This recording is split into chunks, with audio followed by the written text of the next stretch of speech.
Okay, hello everybody. I would like to give you an introduction into the discussion around mental disorders. When we talk about mental disorders, you already see that this is somehow different from the rest of medicine because you don't really call stroke or Parkinson's syndrome a disorder, you call it a disease. So why do we talk about disorders in English? Well, it already reflects that obviously people who have to decide what is a mental disorder and what not are not in agreement of how to define that. The mental disorders are classified in the International Classification of Diseases, so obviously they somehow have something to do with diseases, but they are called disorders. One reason why this could be the case is that usually with a disease you assume that there are symptoms, there's a symptom level, and then there's an underlying cause. So fever is not a disease, it's a symptom. And in many mental disorders, you have symptoms like people hear voices or people are totally depressed and cannot feel any joy, or people are forgetting everything as in a dementia, or people do have strong cravings to consume a drug and get withdrawal symptoms when they don't get the drug, which also have, you already see, physical manifestations like people sweat or they shiver or they get an epileptic seizure. So of course the simple explanation that somatic disorders have to do with the body, or somatic diseases, and mental disorders have to do with psychological factors is nonsense, because we can't say anything or think anything or do anything without our brain being active. So when you have a craving, a strong urge to consume a drug, of course that has a correlate in the brain. Similarly as if you have a very strong headache in migraine.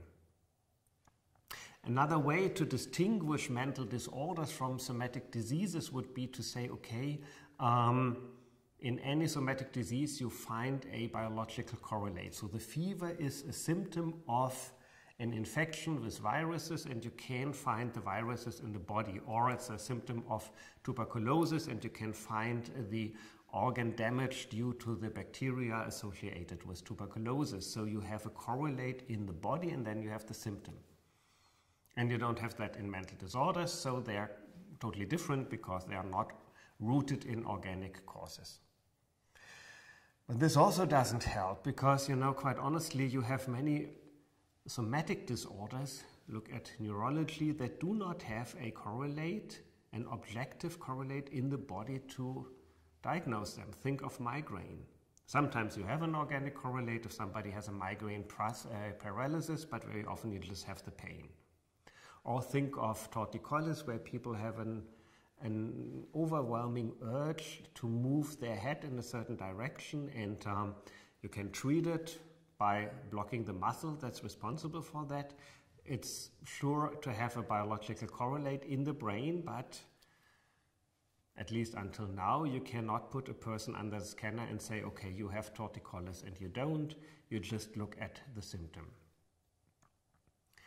So what are ways to define mental disorders then? Well, the first approach would be to say the symptoms are mainly at least in the mental range. So if you think of dementia, the leading symptom is to say people are forgetful.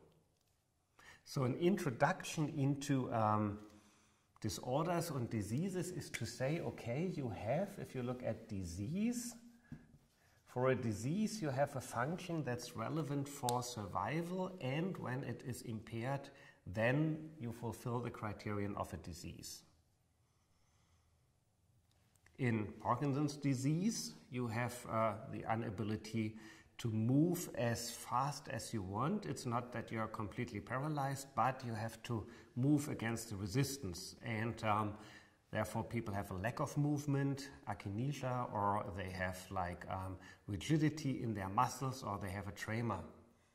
So this would be symptoms of an ability to move, of which you assume that it's relevant for all human beings to survive in general. How about mental disorders? Well, look at the delirium. You are not quite awake and you may be spatially totally disorganized or largely disorganized and don't know where you are. So accordingly, it's very difficult to survive individually if you would be on your own. So quite obviously, you have an impairment of a function relevant for survival, spatial orientation, for example, or even just being able to be awake sometimes of the day. If you have a dementia, you also have leading symptoms that are associated with the ability to survive, like you can memorize something. And usually if you don't memorize at all or only for a very short time, it's very difficult again to survive on your own. Now you may say, okay, with dementia, I agree with you, you have a cause, Alzheimer plaques or tau pathology, and you have a symptom, forgetfulness. But think of delirium, you have a cause, you know, you've been drinking alcohol before and now you stopped, for example, and now you have a delirium. But if you look for a biological correlate to objectify your delirium, quite often you're on your own, you don't find anything except the symptoms of the delirium. So again, symptoms by themselves can indicate a dysfunction, and the dysfunction is the relevant criterion to talk about diseases. This is actually also true when you look at other manifestations. If you look at the brain, it's very diverse in different people. And you don't really put the brain into a scanner and say, oh, it deviates here and there from the norm, but instead the question is the deviation associated with any relevant dysfunction either now or because you know the cause of the disease that you identify in the future. So without a functional impairment, a mere variant is a mere variant without any pathological value. Example would be the variant whether you can roll your tongue or not.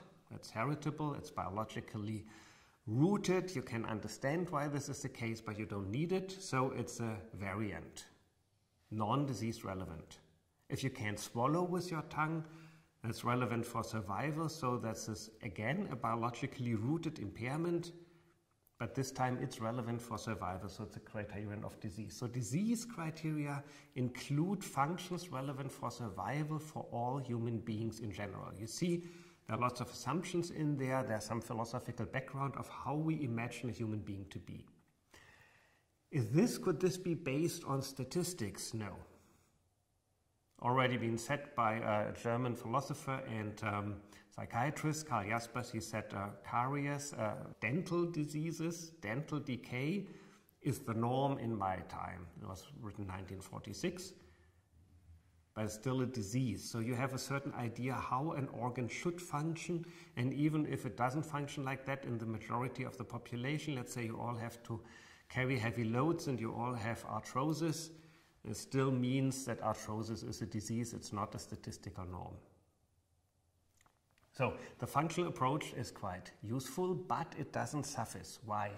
Because you may have a dysfunction that's relevant for your survival, but you have no problems with it. We had one patient who said, I hear voices, and you could argue hearing voices is an impairment of distinguishing between your own thoughts and events in the outer environment. So it's a dysfunction that's pretty relevant for survival or for human life in a broader sense. If you can't distinguish between what happens in your mind and what happens on the outside, you're quite lost in adjusting to the challenges of your environment. But in this specific case, the person said, please leave my voices alone. They give me good information about how to invest at the stock exchange. And so he did not suffer from them. And he had no impairment in his social life. And here you have two more criteria that are relevant if you want to talk about a disease symptom like hearing voices that has no impairment with respect to suffering, which is called in English illness, the illness aspect, which has a lot to do, as I said, with individual suffering. If you don't suffer from hearing voices that give you good information how to invest your money, you have no illness problem, and you're not in this overlapping area where only in this area we should talk, at least that's our suggestion, from a clinically relevant disease. Now, I already said there's another aspect that also overlaps, that's the sickness aspect. Are you able to socially function? You have some patients, let's say with Alzheimer's dementia, who are forgetful, so this seems to be relevant for human life in general. If you forget a lot of things or you only can memorize for a few minutes, it's very difficult to take care of yourself and to survive. But the persons don't notice it anymore because they immediately forget what happens. So they're not suffering, there's no illness aspect, but there's a sickness aspect. The sickness aspect would be that they're not able to wash themselves, to take care of themselves, to cook, to eat, sometimes even. So everyday life, participation in everyday life, the very basic potential to participate is impaired. I think with the sickness aspect, you have to stick with this very basic aspect. There have been attempts to say, well, you can also be impaired in social participation if you are irrational, if you don't follow the beliefs that the majority has, if you don't act according to moral rules and so on, and then if you don't do so, then you have antisocial personality disorder. The problem with all of that is that the moral obligations or the rational behavior is a dominant view in society, and if you live in a dictatorship, for example, it may be turned against you. Remember in the Soviet Union when you did not believe into the historical progress of the Communist Party, then you could be interned and they could send you even to a mental health ward and treat you as a slow, specific form of psychosis or schizophrenia. Because you do not understand that there's an objective reality, an objective truth that your country, your party is on the side of progress. And I mean, it's quite obvious we don't want that. We don't want any dictatorship to tell people what the moral rules are.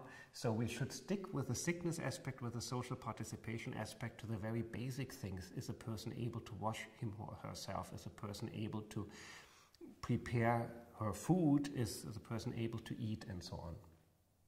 And only if you have an overlap, if you have a dysfunction generally relevant for human life, plus either the illness or the sickness aspect. So if you have a harm that the person suffers from, then you can talk about a clinically relevant disease. That's a suggestion. Now let's go through some examples to see whether that makes sense. We already spoke about the delirium and the dementia.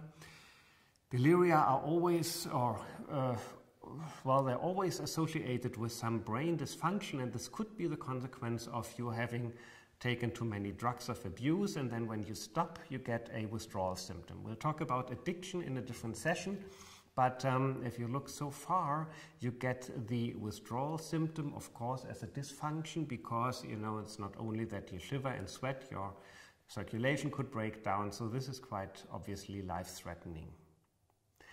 What about the disposition to being addicted? There's a lot of talk about people being impulsive to become addicted. So is impulsivity a personality aspect that's pathological? Is it also already an indication of you having a disease because it may lead you into addiction? Well, there are two criticisms of this approach. The first criticism is that impulsivity is not a good description of why people take drugs. It assumes that people, young persons usually, take drugs impulsively, which means they didn't think about it beforehand. They just go for the easy reward right now, and then they got hooked at a certain point. That's usually not as it happens. Usually not that young people go to parties and don't ever have heard of drugs, and then accidentally somebody puts a drug under their nose and they say, oh wow, that's a good idea right now, without thinking of the consequences. It's usually that people are goal-directed, they plan to take a drug because they want to be a part of a group, they want to experience a certain emotion and so on. So here the impulsivity aspect is not quite adequate. Why is it still used so often? I think that the impulsivity aspect is a reflection of an old racist prejudice, namely that people who are poor and people who are minorities cannot control their emotions well. And it's kind of a prejudice that tries to justify social inequalities. When I lived in the United States in the 90s, there were a lot more African Americans, as they were called at the time, and Hispanics arrested for drug use than white Americans. And why was that the case? It was not that there were more drug-addicted persons among African Americans or Hispanics. It's about the same percentage. About 10% of the population are African American, about 10%, 11% of the population of African Americans are drug addicted. It's quite the same. So why do they get arrested more often? There was an article in the Washington Post at the time that described that if you take crack cocaine, you're much harder punished than if you take cocaine.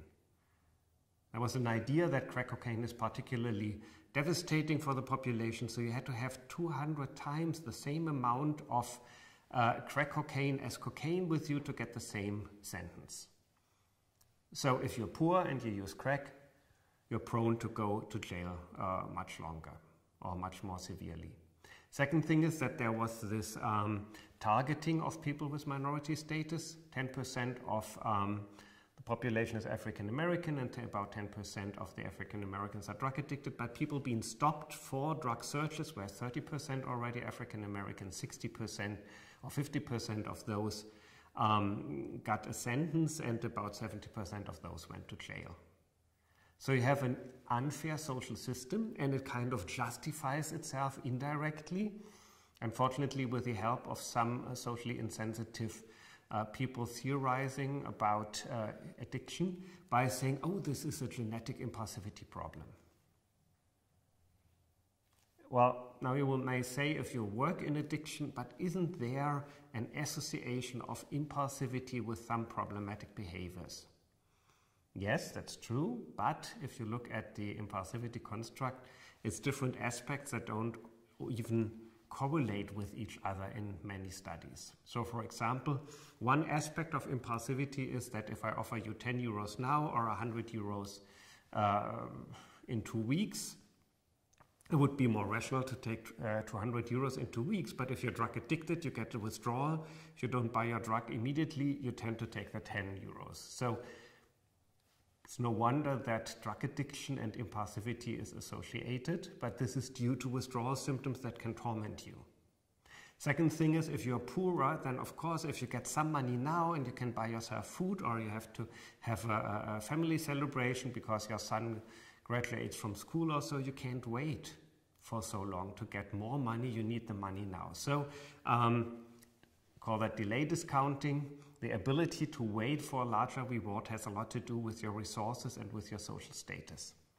Other aspects of impulsivity, like you can stop an ongoing motor behavior, and if you don't, you do so-called impulsive commission errors, doesn't even correlate with delay discounting. Another aspect still, like you say, okay, it's a hallmark of being impulsive because you go to jail, you break rules, is, as I showed you, rather a result of social injustice and not of the biology. Indeed, if you look at genetic backgrounds of aggression, violent behavior, you don't find them except in association with alcohol addiction. And then you know, if you have an association with alcohol addiction, you also often have the problems that if you grow up in a family in which there is already some alcohol problem, then you may have a higher risk to have traumatizing harm to yourself, or you may be exposed to the drug while you are still in the uterus. So there are different environmental factors adding on to the genetic. One last thing, in their genetic disposition to alcoholism, yes, true, but the main identified factor is not impulsivity, but that people can drink a lot without showing negative side effects. And I had, unfortunately, a friend who had this ability. When he was 16, he could drink a bottle of whiskey without showing any signs of intoxication, and he got severely addicted because he used to drink a lot when he was in trouble. And when he had died at the early age of 40, his brother called me, who had become a very successful surgeon, and I said I was different than my brother. When I drank a glass of whiskey, I already had a headache, so he was protected and the other person was not. So there's a genetic background to addiction, yes, but be careful with the social labels. Coming back to our scheme and summing it up, we should look at impairments relevant for survival, general survival, as in a delirium, or at least on a very basic level, living with others. So if you hear voices that tell you that you should kill yourself, your survival is threatened. But if you hear voices that just tell you what to do, your survival is not impaired, but it's very difficult to live with others because they don't know if what you do right now is due to the voices or due to your own decision. And likewise, if you're in a manic state and you feel the best you ever could, that's not directly threatening to your survival unless you drive a car high speed through the city because you think you're invulnerable and nobody can harm you. But if you have close friends and they have lose a son or a daughter and they mourn and you cannot feel any sadness because you're frozen in this manic state, in this elevated mood, then it's very difficult again to live with others. So the disease aspect includes functions that we assume to be generally relevant for living either as survival or living with others. You can criticize all these criteria, and the question is who decides.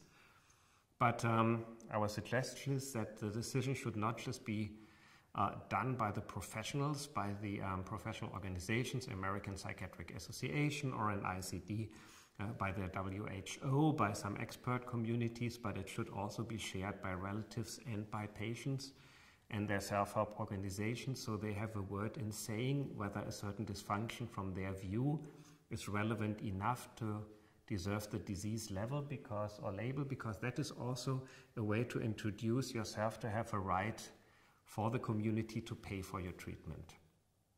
So the alternative to just abolish the disease level does not sound very good. Look, in the United States again, you have a lot of people who are with mental disorders, not in any treatment, but in jail.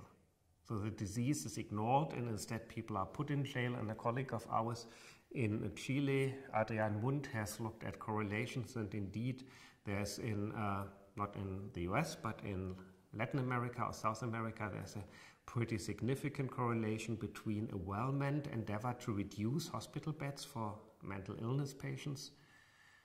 And unfortunately, there's a similar increase, a correlated increase in persons being sent to jail. So not helping people, denying the disease level label is no real way out. You need to take care of the persons.